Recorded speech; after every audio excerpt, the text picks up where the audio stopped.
Hi, good afternoon, everyone. I hope you're okay. Not too much hot, it's okay? Yeah, you're good? Okay. Okay, so welcome here. Thank you so much for coming and attend to my talk. So my name is Laura Durieux, aka Dev Girl, really like original username I know, the only one. I'm a full-stack web developer. I won medals.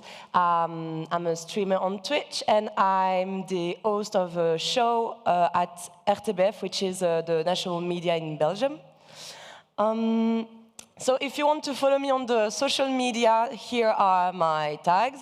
Pay attention. For Twitch, there are 1_. To Twitter, 2. And to Instagram, there are 3. I did what I can. Thank you. So before beginning in the stories, I wanted to tell you a little anecdote that happened to me when I was in college. And which was the trigger of my journey learning about the women who had revolutionized the computer science field. So during my first year, I had an art history class, and I was kind of sad and disappointed that there were only 2 women presented. So I decided to send an email to my teacher and ask him, why do you present so few women in your syllabus? And he answered kindly and honestly that he didn't have enough time to add more artists to his syllabus, and some students may not have the required basis for their future careers. So we think about students in painting, in art, in animations. So at the beginning, I didn't really pay attention to it. I didn't realize the huge problem behind that. And once I realized it, I started to ask myself a lot of questions. And today I wanted to share with you 2 of them. So the first one is, why are women not considered as the required basis? And what do they have less than men? And the second one is, who is the person or the group of persons who decide what someone deserves more than another to be in a syllabus? So spoiler alert, I'm not going to answer this question now. I don't have the knowledge in sociology or in philosophy. But what I can do is pay tribute to these women and give a place and a voice for them. So this problem is present in the majority of fields, but today we are going to focus to computer science, of course.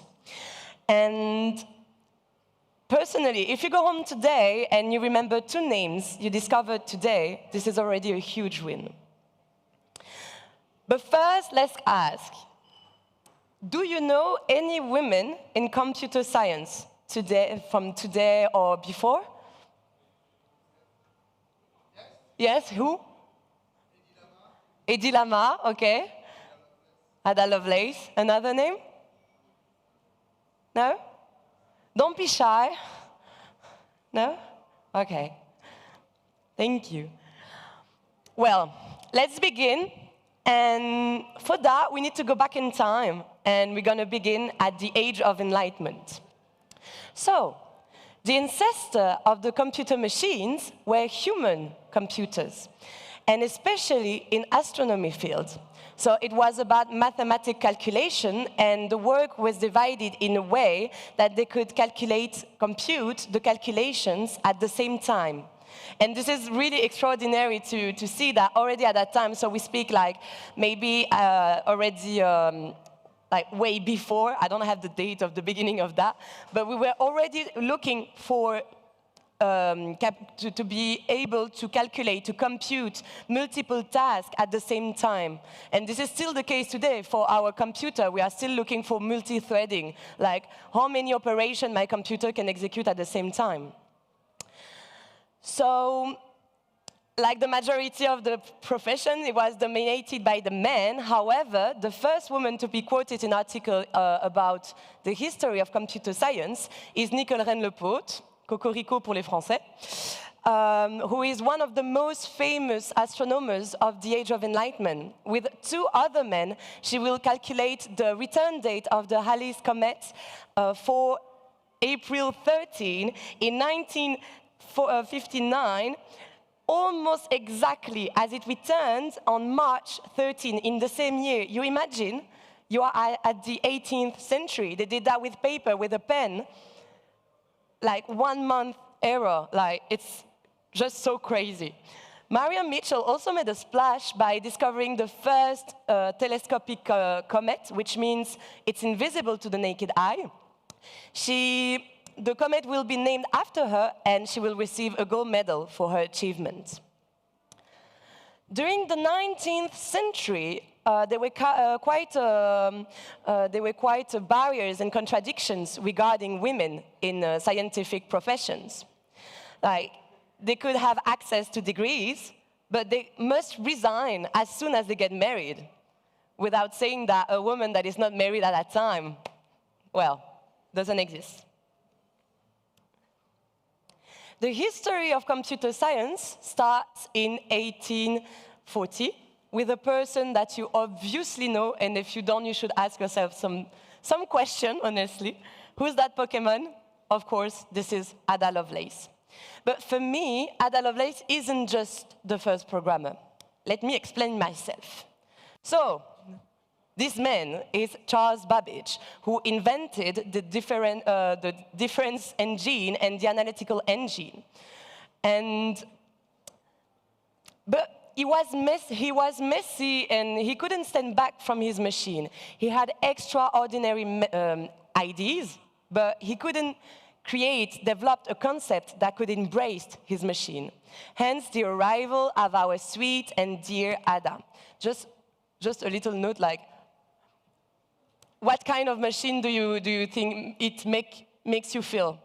Like, do you know a machine that looks like this? Normally you should. No? No idea? The machine of Jacquard? Never heard of it? That's why we have so much word from stewing in computation. Babbage was a big fan of Jacquard. And so, Hedy Lovelace, developed the concept behind the analytical engine by providing the first algorithms. And ladies and gentlemen, computer science was then born. And this is why, for me, Hedy isn't just the first programmer. She's the mother of programming, of computer science. And you can find the first concepts of loops and functions in her algorithms. Remember, 1840.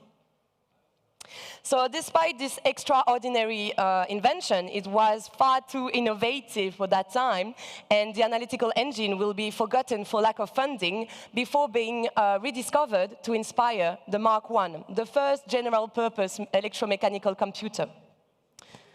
But let's take it easy.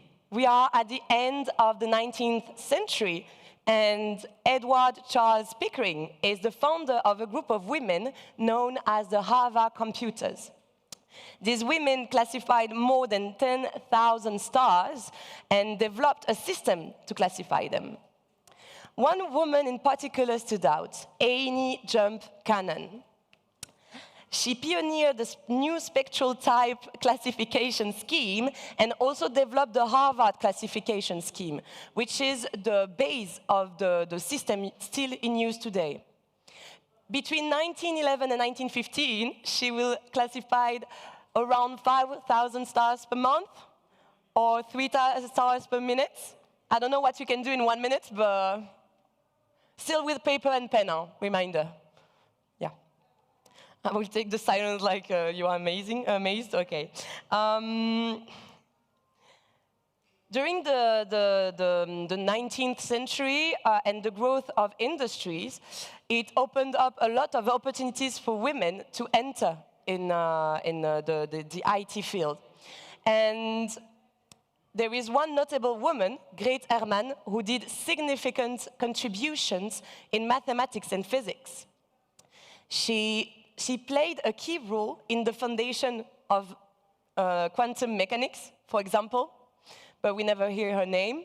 And also, during the 20s, her thesis laid the groundwork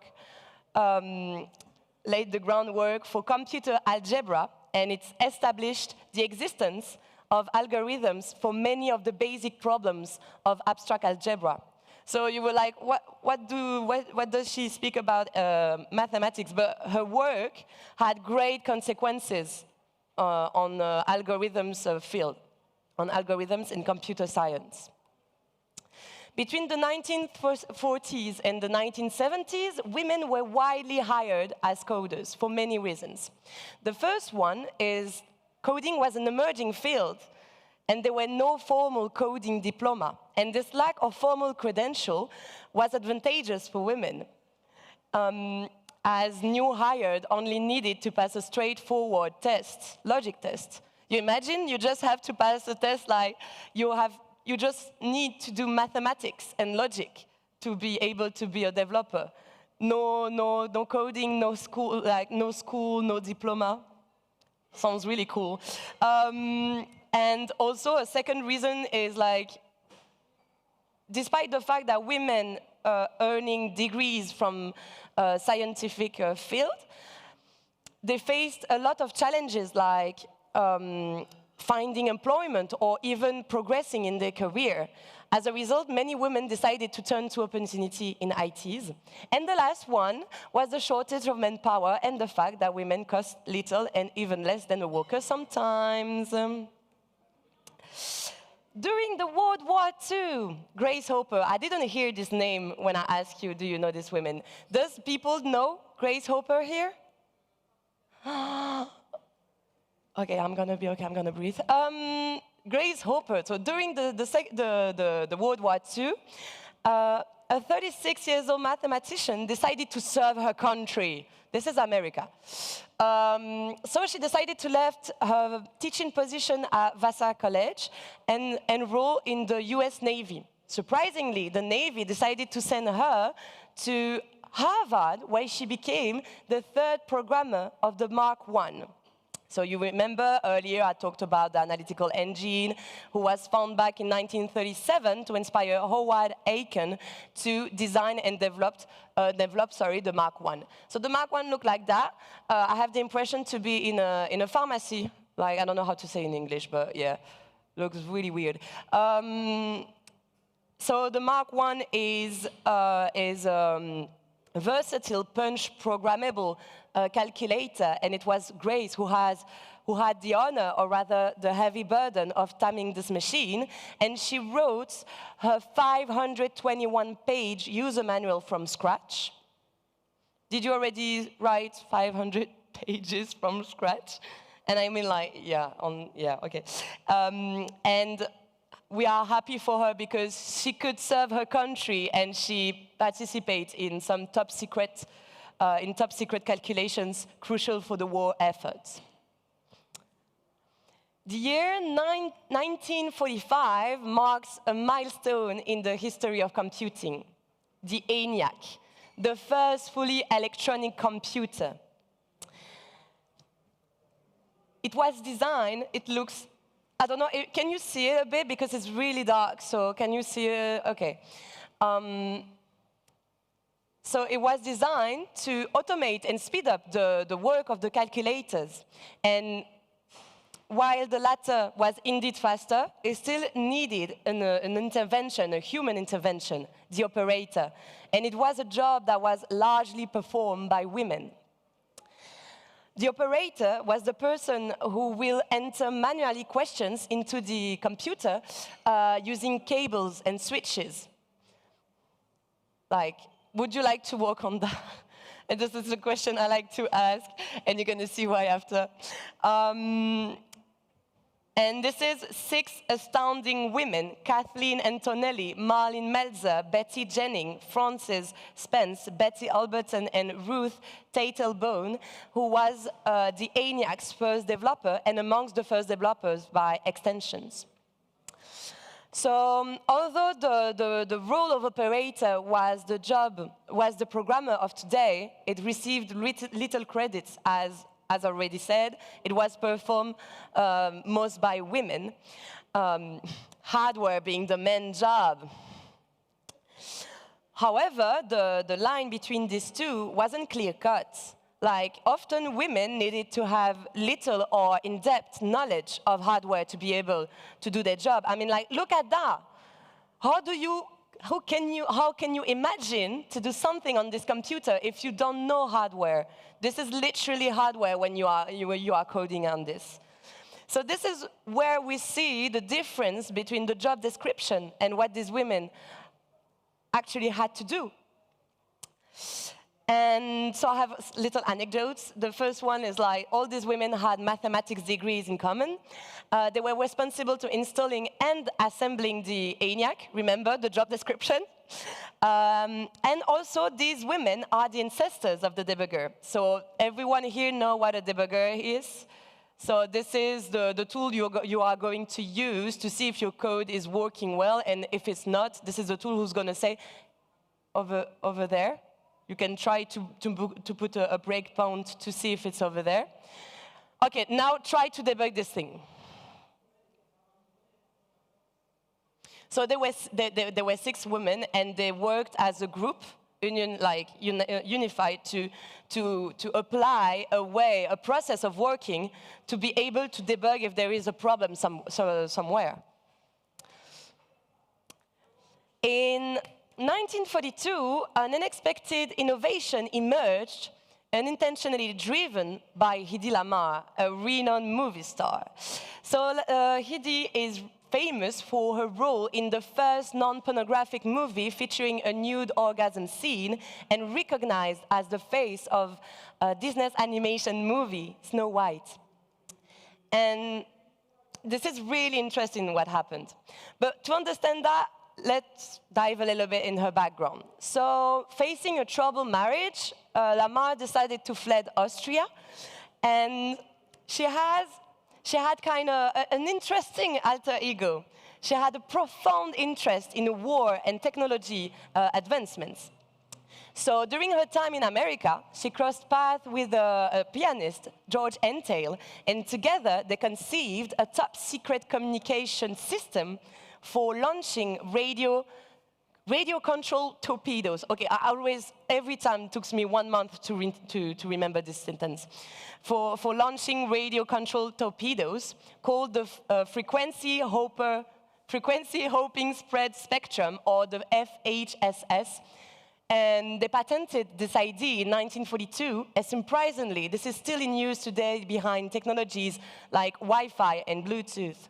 So today, if you can connect to your website all day long with the Wi-Fi, public Wi-Fi, or at home, this is because of her. And I think that when it comes to unusual career changes, we are reaching new heights. In the 50s, new challenges arose from hardware constraints.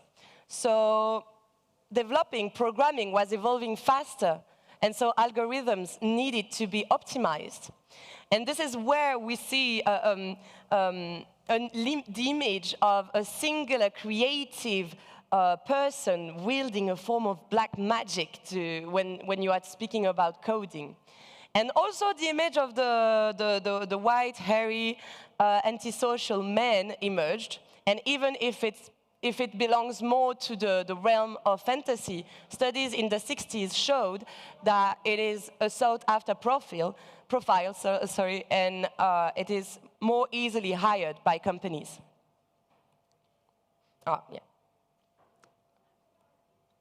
So you thought you were done with Grace Hopper? No, the best is coming.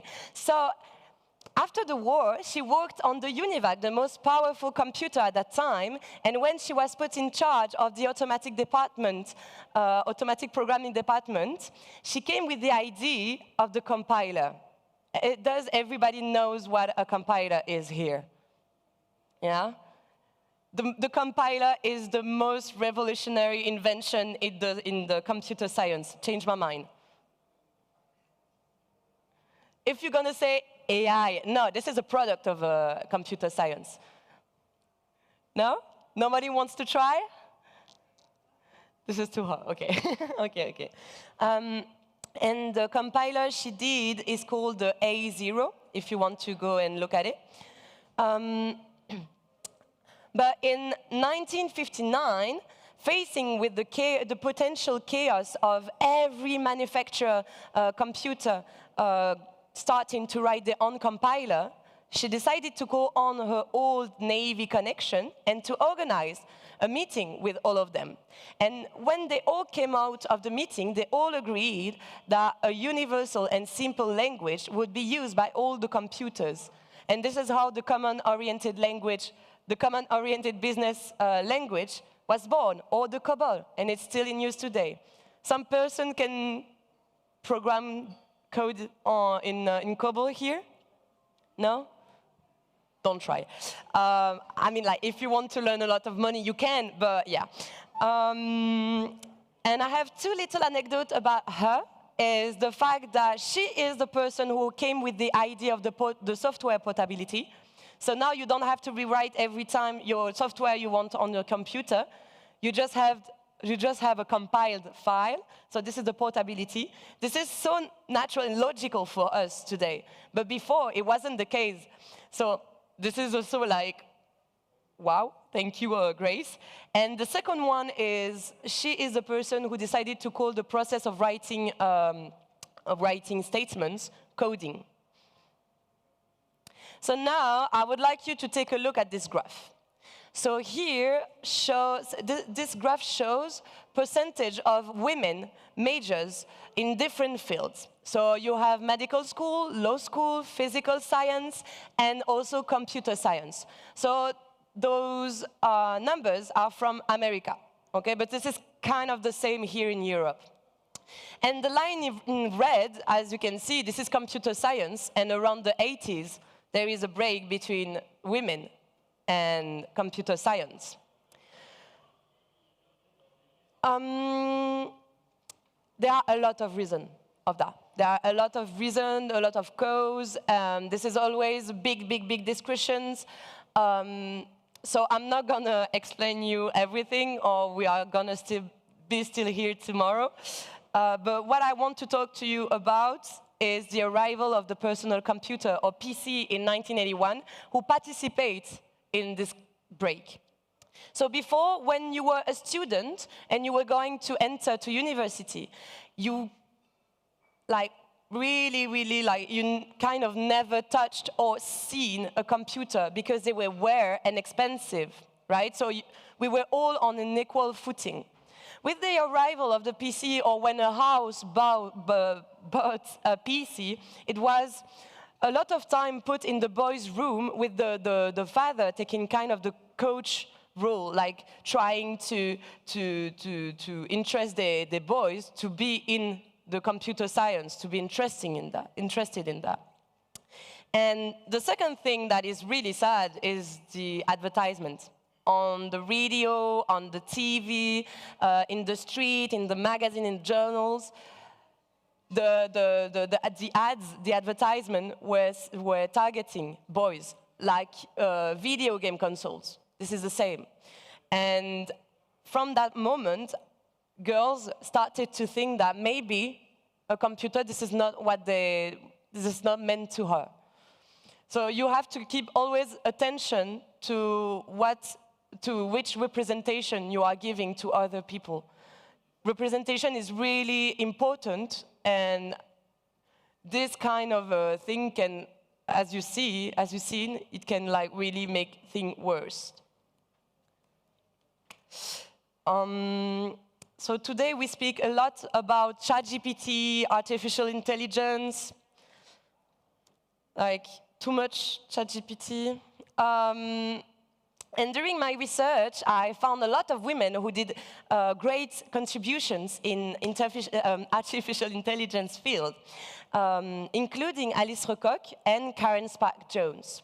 So researcher and scientist in computer science, Karen Spark-Jones' work focuses on automatic natural language processing and information retrieval. Does everybody know what natural language processing is? Yes? It's okay? Okay. So basically, for those who are shy, it's kind of, if you want to be easy, like really fast, it's the base of, like the really base of ChatGPT.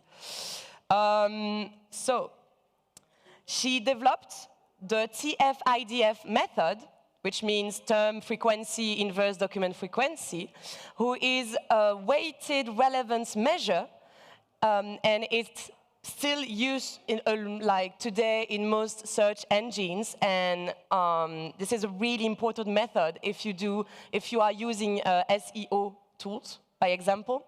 So this method gonna combine the physical presence of a word in a text with the weight of its importance in general. It thus makes it possible to know the relevance of a specific keyword in a text. In 1964, she published an article which is considered as founding and fundamental in the field of natural language processing. So her idea was a little appreciated at the outset, but today they are implemented and continue to inspire. She also mentored a generation of researchers, like men and women. Nobody leaves or it's going to be like kind of awkward. And she coined the slogan, "Computing is too important to be left to men." Thank you. I also find something really interesting, and I think that this is the part you're going to feel like at home, because this is about cybersecurity. Apparently, no sexism in the hacker ethics. Why? Because the philosophy of the hacker spirit asked the work of the hacker only to be judged, and not the hacker themselves.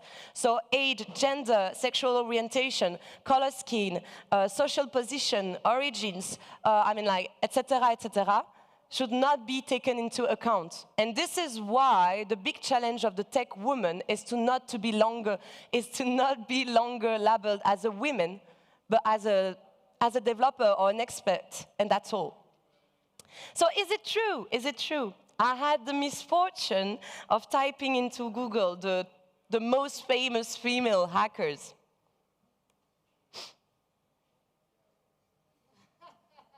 This is in French, but this is like a horrible translation, like kind of a literal translation from English, so this is really funny. So, yeah, we can see a progressive will in this field. However, the fantasy of the female hacker is still very present in our society. The woman I would like to highlight here is Joanna Rutkowska. So, a researcher and expert in cybersecurity from Poland, and she's best known for her research in low-level security and her rootkits. And this is really funny because the last time I presented her, someone came by me and said, "Oh, you know, I met her, and she's really not kind." Ah, okay. And what? What do you want me to do? To remove her? I mean, we never removed Steve Jobs, so I give you her. But I put two another wonderful women in cybersecurity too, if you want to check their background and what they did, what they are actually doing right now. They are really amazing. And there is from Belgium, from my country. Okay, I'm skipping. So, okay, conclusion. I could go on and on for hours talking about these women. Today, there are actions and associations being set up to give a place and a voice to these women. And this talk is one of them. I think that the most important thing that you have to keep in mind is the role model, the importance of a role model. A role model gonna give you change, like gonna inspire you, gonna give you maybe the strength to try and see if this is something you want to be, you want to do, or want to become. So here, for example, this is my role model. So her name is Aurélie Jean. She's a physician, like digital physician. I could never say what she really does, but she's really amazing. She works with artificial intelligence, with physics. This is mind-blowing what she's doing, so I really recommend you her books if you want to read some things about artificial intelligence, and especially the bias in artificial intelligence. So, the conclusion is like the aim of this conference is to highlight women who had revolutionized the history of computer science, and who can inspire young girls or women today. So I ask you, to those who have patiently listened to this story today, when you get home tonight, maybe try to write down 2 names you discovered and spread the word. So go tell the stories to your daughters, to your sisters, to your friends, to your mother, to your students, I don't know, like to the women around you, and encourage them to spread the word. These girls and these women doesn't have to become programmers at the end of the day, but just show that being a girl or woman doesn't have to limit our choices and our dreams. Narrate, encourage, and propagate. Thank you so much. Okay. Yay. I don't know if there are some questions. I don't know if I have time for some questions, maybe. I can answer in French if you want to, so don't hesitate to ask the question in French if you want to. No? No questions? Okay, it's time to have some water now, I think. Thank you so much for your listening. Have a great end of day. Thank you.